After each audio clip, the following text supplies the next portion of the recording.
Friends, उम्मीद करती हूँ आप सब खैरियत और आफियत से और ईमान की अच्छी हालत में होंगे। आज हमारी ग्राफिक डिजाइनिंग सीरीज का लेक्चर नंबर 9 है। लास्ट लेक्चर नंबर 8 में हमने लोगो डिजाइन को कवर किया था। आज की वीडियो में हम देखेंगे लेक्चर में इन्फोग्राफिक डिजाइन क्या होते हैं।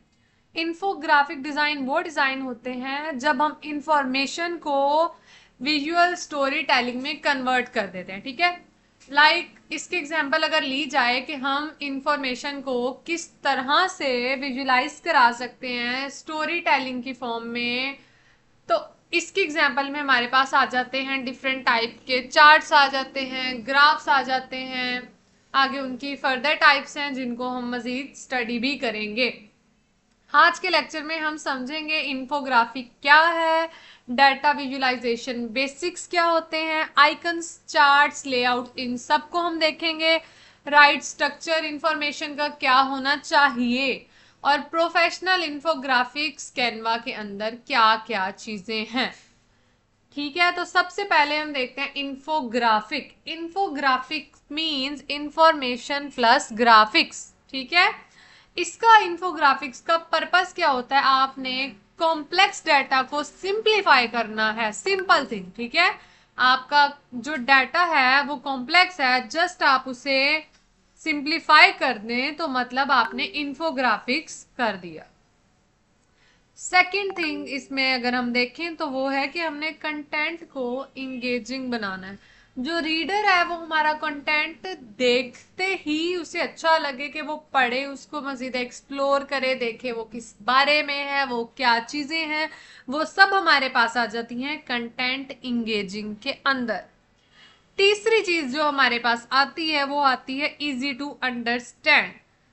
इन्फोग्राफिक के थ्रू हम अपनी बात को, अपने डिजाइन को अपने व्यूअर के लिए किस तरह से प्रेजेंट करके उसे अच्छे से समझा सकते हैं, उसकी अंडरस्टैंडिंग को किस तरह से बढ़ा सकते हैं। मतलब इसकी एग्जाम्पल अगर ली जाए कि 70% स्टूडेंट्स जो सोशल मीडिया को यूज करते हैं, ठीक है, इंस्टेड ऑफ राइटिंग क्यों ना हम उसको चार्ट्स में या आइकन्स में ना कन्वर्ट कर दें।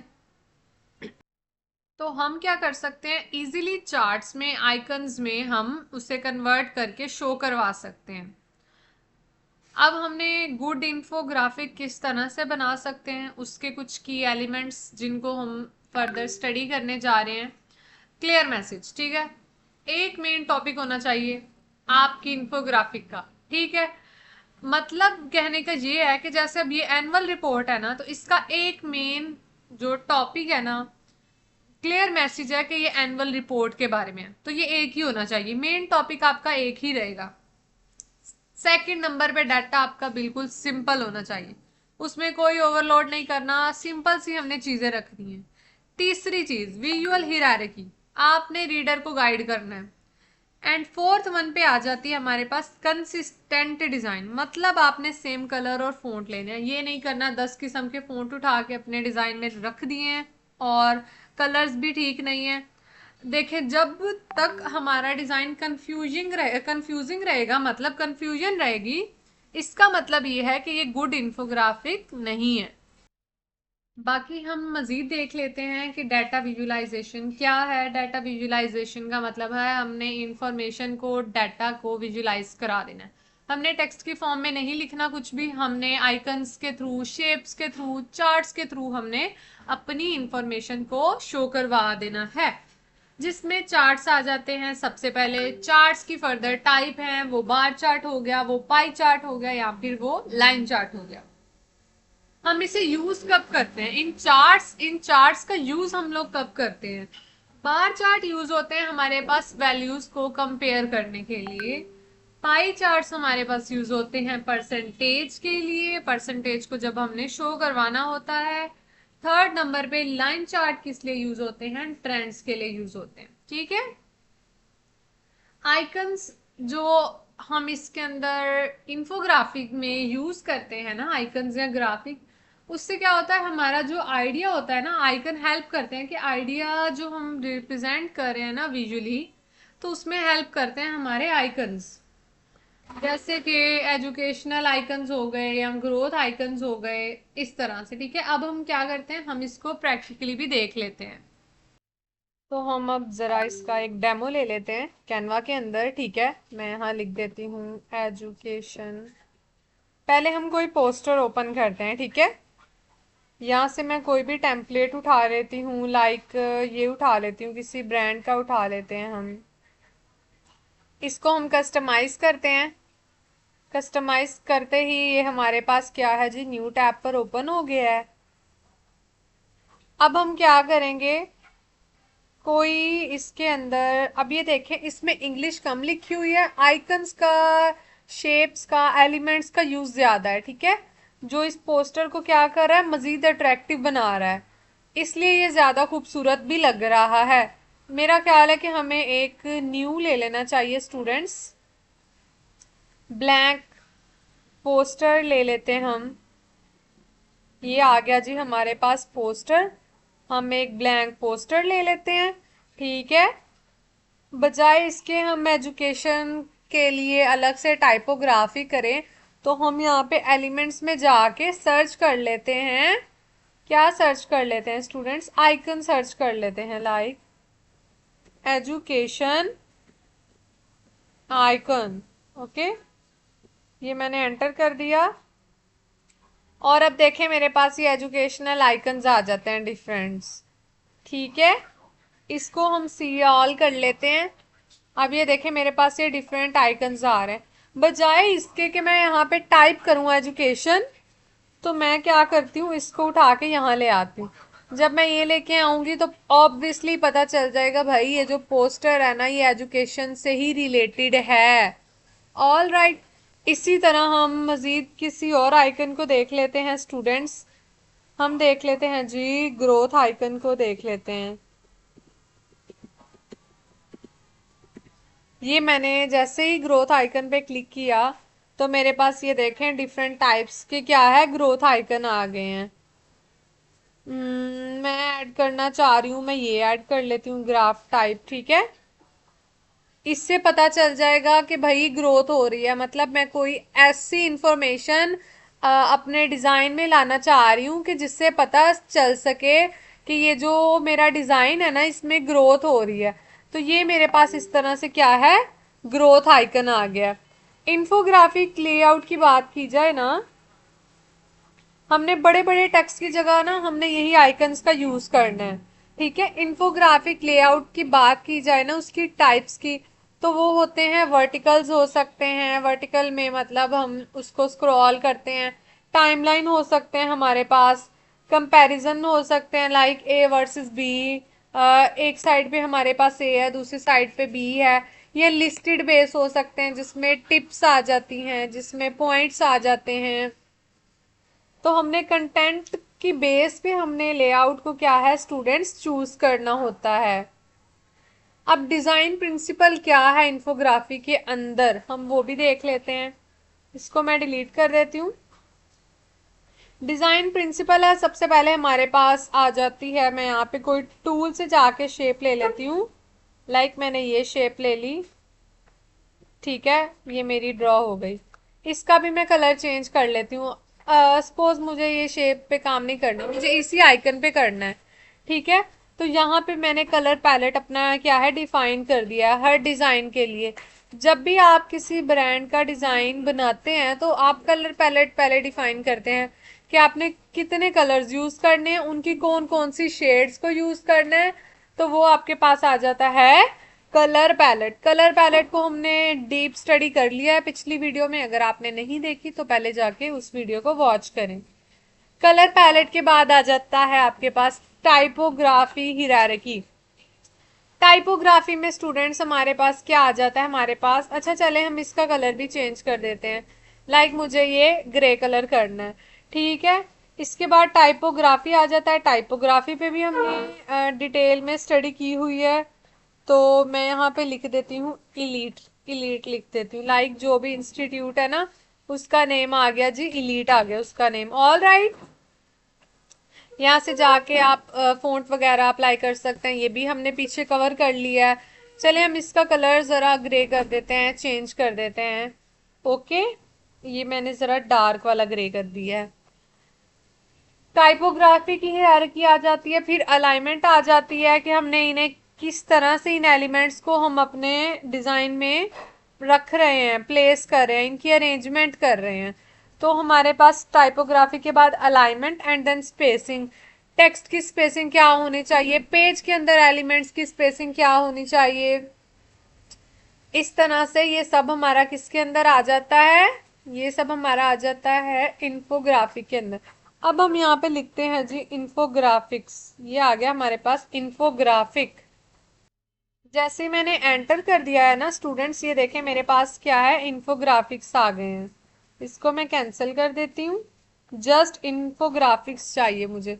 इन्फोग्राफिक हमने ले लिए हैं, वो होते हैं इन्फोग्राफिक्स जो आप, हम ना वर्टिकल कोई भी लाइक इन्फोग्राफिक इसमें से ले लेते हैं, लाइक जो एक तो हमें फ्री में मिल रहा हो।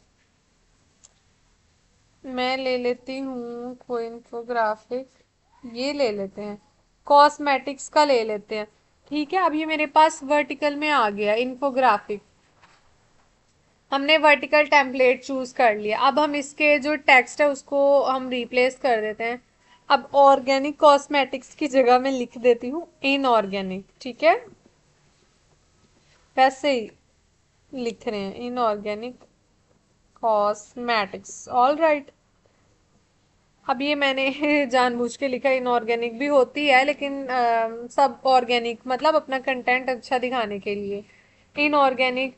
अब हम इसमें आइकन्स ऐड कर सकते हैं, जैसे ये भी हमारे पास एक आइकन है। अब देखें, ये ना वेबसाइट के लिए लिखा गया है www.reallygraysite.com, ऑल राइट। अब हम क्या करेंगे, हम एलिमेंट्स में से जाके, अब ये वेबसाइट है तो मैं लिख देती हूँ वेबसाइट। मैंने वेबसाइट लिखी, एंटर किया, और ये देखें अब मेरे पास ना डिफरेंट आइकन्स आ गए हैं वेबसाइट के। तो मैं कोई भी, मैं लाइक इसको ड्रैग करके यहाँ ले आती हूँ, इसको मैंने रिसाइज किया और मैंने यहाँ पे पेस्ट कर दिया। अब मुझे ना यहाँ जाके पढ़ने की ज़रूरत नहीं है कि ये किस बारे में है। मैंने आइकन को देखा, मुझे अंदाज़ा हो गया कि ये इनकी क्या है, वेबसाइट होगी। ये आइकन, इस ये जो वेब आइकन है ना हमारे पास, ये शो करता है कि भाई, ये रेफरेंस देता है कि ये वेबसाइट है, उसका आइकन है। ठीक है, इस तरह हम डिफरेंट आइकन ऐड कर सकते हैं। जैसे अब ये स्किन बेनिफिट्स के लिए उन्होंने क्रीम का आइकन ऐड किया हुआ है। इसी तरह हेयर कट के लिए या सेंसिटिव स्किन के लिए उन्होंने शॉवर का आइकन यूज किया हुआ है। इसके अलावा उन्होंने आइकन ऐड किया हुआ है, सीरम का आइकन ऐड किया हुआ है। इसके बाद कलर का आइकन ऐड किया हुआ है। तो मतलब ये आइकन हेल्प करते हैं। हम यहाँ पे अगर हम लिख देते सीरम या हेयर कट सैनिटाइजर, कुछ क्रीम इस तरह लिख देते, वो बिल्कुल भी हमारा डिजाइन क्या था, अच्छा नहीं लगना था। तो हमने अपने डिजाइन को इन्फोग्राफिक के थ्रू अच्छा बनाना है, इसलिए हम आइकन्स का यूज कर रहे हैं।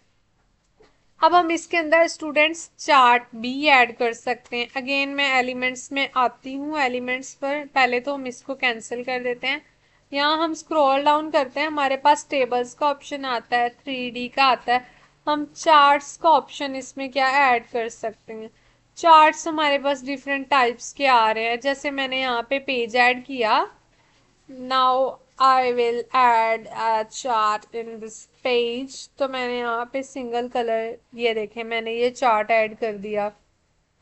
ठीक है, इंफॉर्मेशन के लिए कि सेल्स कितनी है, फाइनेंस कितनी है, मार्केटिंग कितनी है। यही मैं इस चार्ट को अगर बनाना चाहूँ, उसमें कन्वर्ट कर देना चाहूँ अपने किसी रिजल्ट के बारे में, हर सब्जेक्ट में कितने मार्क्स हैं, और इस टेक्स्ट को अगर एडिट किया जाए, इस तरह से हम चार्ट्स की फॉर्म में अपनी इंफॉर्मेशन को जो स्टोर करते हैं ना, वो सारा इन्फोग्राफिक्स के अंदर आ जाता है। या हम इसके अंदर क्या है, कलर्स अप्लाई कर रहे हैं। अब ये देखें हमारे पास ये कलर पैलेट ओपन हो रहा है कि कलर में हम इसको ब्राउन कलर कर दें, स्किन कर दें, ब्लैक कर दें, ब्राउन कर देते हैं। ये जो कलर पैलेट है ना, इस वाली डिजाइन का कलर पैलेट है, इस वाली पेज का है, क्योंकि हमने इसके नीचे पेज ऐड किया एग्जाम्पल के लिए। तो ऊपर वाला जो हमने डिजाइन खोला हुआ है ना, उसका ही कलर पैलेट हमें शो हुआ है स्टूडेंट्स। ठीक है, इसी तरह हम क्या है इन्फोग्राफिक को क्रिएट कर सकते हैं। इसका मतलब कि हमने अगर एग्जाम्पल देखें किस तरह से इन्फोग्राफी की जा सकती है, वो डिफरेंट वेज में है। स्टडी टिप्स में, सोशल मीडिया के यूजेज में हम कर सकते हैं। अगर किसी एक्सरसाइज का हमने बेनिफिट लेना है उसके लिए कर सकते हैं। उसके लिए हमें चाहिए क्या होगा, आइकन्स चाहिए होंगे, क्लियर सेक्शन चाहिए होंगे। तो आपने जब अपना डिज़ाइन बनाना है उसे इन्फोग्राफिक में कन्वर्ट करना है, तो हम कोई भी वर्टिकल टेम्पलेट क्रिएट करेंगे जैसे हमने यहाँ पे भी देखा। ठीक है, क्रिएट करेंगे, उसमें ज़्यादा से ज़्यादा एलिमेंट्स आइकन्स का यूज़ करेंगे और टाइपोग्राफी हमारी क्या है कम जाएगी। अब देखें ये कितना नीट क्लीन लग रहा है।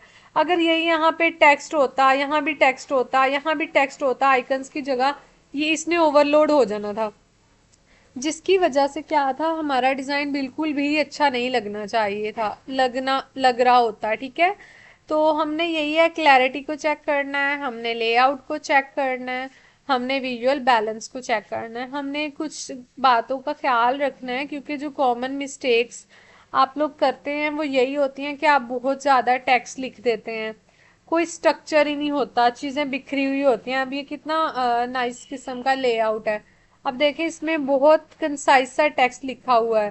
ठीक है, रैंडम आइकन्स आप लोगों ने नहीं लेने, जैसे अब ये वेबसाइट है इसके लिए आप फोन का आइकन ले लें, कोई भी रैंडम आइकन, तो वो बुरा लगेगा। ठीक है, आपने अलाइनमेंट का ख्याल रखना है, पुअर अलाइनमेंट नहीं होनी चाहिए। अब जैसे ये इमेज उठा के मैं यहाँ रख दूँ, इसकी अलाइनमेंट खराब हो गई है ना, ये पड़ी तो यहाँ पर ही अच्छी लग रही है। ये देखें अब इसकी अलाइनमेंट क्या है, सेट आ गई है। तो अलाइनमेंट भी बहुत ज्यादा क्या है मैटर करती हैं। तो इन छोटी छोटी चीजों का हमने स्टूडेंट्स ख्याल रखना होता है। तो ये कॉमन मिस्टेक्स हैं जो आप लोगों ने बिल्कुल भी नहीं करनी है। अब इसे हम एक्सपोर्ट कर सकते हैं, लाइक इसको हम इस पेज को क्लिक करेंगे और एक्सपोर्ट कर सकते हैं। एक्सपोर्ट करने के लिए मैं अगर बात करूं तो हम वो दो तरीकों से कर सकते हैं। अगर हमने अपना जो डिज़ाइन है ना सोशल मीडिया पे लगाना है तो हम पीएनजी की फॉर्म में करेंगे। कहाँ गई पीएनजी, ठीक है, पीएनजी की फॉर्म में करेंगे। और अगर हमने ये किसी के साथ शेयर करना है, ठीक है, किसी को सेंड करना है या प्रिंट करना है, उसके लिए हम क्या करेंगे, पीडीएफ की फॉर्म में करेंगे इसको प्रिंट। तो फिलहाल हम इसे प्रिंट नहीं कर रहे, लास्ट वीडियो में हमने प्रिंट करना भी देखा हुआ है, सीखा हुआ है, डाउनलोड करना। तो इस तरह से आज के लेक्चर में हमने क्या स्टडी किया है स्टूडेंट्स, आज के लेक्चर में हमने स्टडी की है अपनी इंफॉर्मेशन को हम किस तरह से विजुलाइज करा सकते हैं, व्हाट इज इन्फोग्राफिक डिजाइन्स किस तरह के होते हैं। इंशाल्लाह हम मिलते हैं नेक्स्ट वीडियो में। फिलहाल के लिए इजाजत चाहूंगी, अल्लाह हाफिज।